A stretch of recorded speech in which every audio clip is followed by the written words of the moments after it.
Hi everyone. Today I'm going to be showing you how to use guided access in Apple-based devices. It works on iPhones and iPads. So if you have an older iPad like this one, this is where you will find guided access. First, you're going to start in your general settings. And then from there, you're going to go to general. And on general, you're going to see accessibility.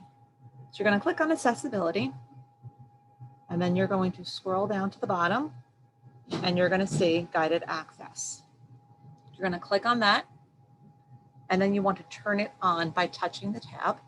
So it'll be green, and then it's going to ask you to set a passcode setting. So you're going to set whatever numbers pattern that you want to use. It needs to be something that's easy for you to remember, but hard for your student. Once that green is turned on, then you now can use that guided access on any app on your iPad. Now for newer based iPads, it's a little bit different, but for the most part, it's all the same idea, just a different location. So I'm just going to show you on my screen.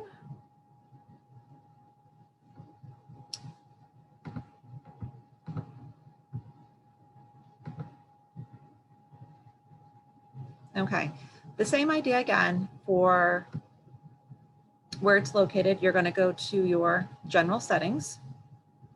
And instead of going into the general area, you're going to look down and you're going to see accessibility already there on the left-hand side.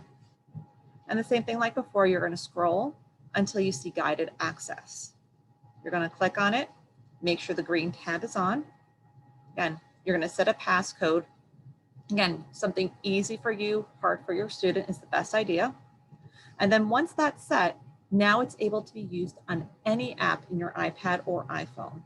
So for example, if we pick up one of our communication apps, to activate the guided access, you need to triple click. So click 3 times really quickly on the home button. And this screen will pop up. Now here we have a couple of options.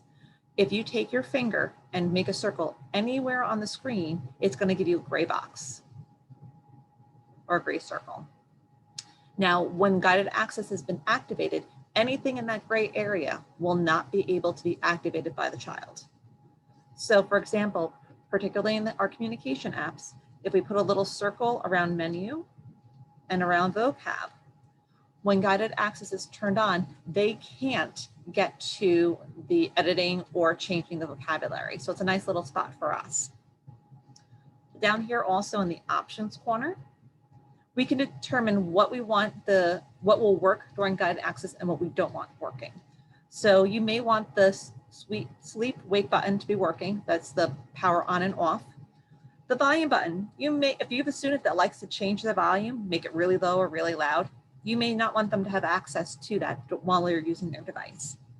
Same thing like touch or keypads. That's all determining whether or not it's important for them to have access to it when guided access is turned on.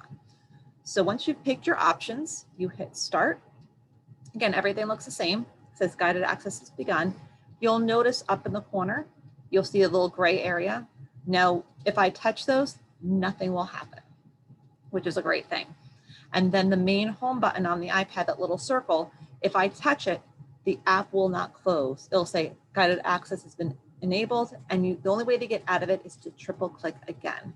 So if I triple click that round circle home button, it's going to ask me for the passcode.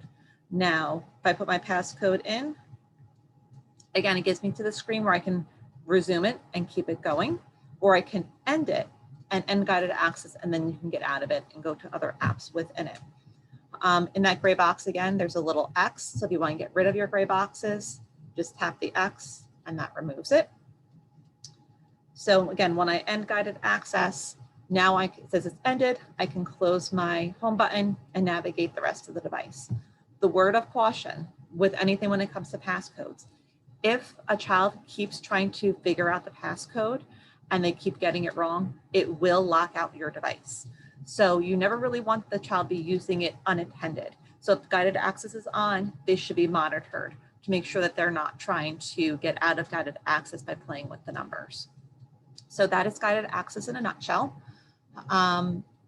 As always, if you ever have questions for me about how to get in and out of it, feel free to contact me, and have a great day.